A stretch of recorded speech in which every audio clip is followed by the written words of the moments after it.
నూతనంగా ఏర్పడ్డ photographer association committee సభ్యులకు ఈ కార్యక్రమానికి రాష్ట్రం నుంచి ఇక్కడికి విచ్చేసిన రాష్ట్ర నాయకత్వం ఇక్కడికి విచ్చేసిన పెద్దలు వెంకటరెడ్డి గారికి, ఇప్పుడు అధ్యక్షులు హుసేన్ గారికి, మిగతా రాష్ట్రంలో ఉన్న కార్యవర్గ సభ్యులందరికీ కూడా, మా రంగారెడ్డి జిల్లా నలుమూల నుంచి ఇక్కడ విచ్చేసిన మా ఫోటోగ్రాఫర్ తమ్ముళ్లకు, నాతో పాటు ఇక్కడ విచ్చేసిన తుమ్మూర గ్రామ పెద్దలకు, మా పార్టీ సభ్యులకు అందరికీ పేరు పేరు నమస్కారాలు తెలియజేస్తూ చెప్తూ శేఖర్ చెప్తూ అన్న మేము స్వార్థంతోనే ఇక్కడ నిలిచినామని చెప్పేది.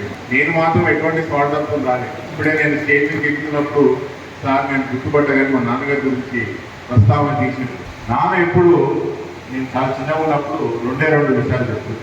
ఒకటి, తెలంగాణ పాఠం, తెలంగాణ రాష్ట్రం ఎందుకు రావాలా, తెలంగాణ ప్రాంతం ఎట్లా అన్యాయం లేదు, తెలంగాణ రాష్ట్రం వచ్చిన తర్వాత ఎట్లా బాగుపడతామని ఒక పాఠం చెప్తే, నాయకుడు ఎట్లుండాలా, నాయకుడు లక్షణం ఎలా ఉండాలా, నాయకుడు సమాజంలో చేయవలసిన మంచి చెడు ఏంటి అనేది మా నాన్న వివరిస్తుంది.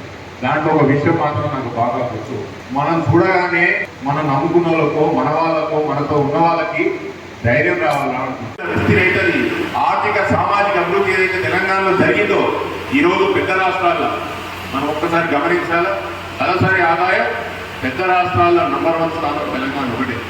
చిన్న రాష్ట్రాలు ఢిల్లీ ఇంకా గోవా మనకన్నా తలసరి ఆదాయం ఎక్కువ ఉండొచ్చు, కానీ పెద్ద రాష్ట్రాల్లో మనకు 3 పూటలు తినే పరిస్థితి లేకుండే, తెలంగాణలో నీళ్ళకు కరువు ఉండే, ఊర్లలో ఎటు పోవాలో ఎక్కడ పోవాలో అర్థం కాని పరిస్థితి, రైతుల ఆత్మహత్య, ఇట్లాంటి రాష్ట్రం నుంచి ఈరోజు తలసరి ఆదాయంలో నంబర్ 1 స్టేట్గా తెలంగాణ రాష్ట్రం మారిందంటే నాయకత్వం సునిశ్చితంగా ఉన్నది, విజన్ ఉన్న నాయకుడు పనిచేస్తున్నాడని చెప్పి మీ అందరికీ మనం చేస్తూ, మరొకసారి మీలో ఒకరిగా నన్ను గుర్తించి మీ దాంట్లో ఒకరిగా గుర్తించి నన్ను పెంచినందుకు తమ్ముడు శేఖర్కి మరియు మీ తమ్ముడు లింగస్వామి లింగంగౌడ్కి అందరికీ కూడా ప్రత్యేకమైన ధన్యవాదాలు తెలియజేస్తూ, మీలో ఒకరిగా గుర్తించండి. మీకు ఏ సమస్య వచ్చినా కూడా నేను మీలో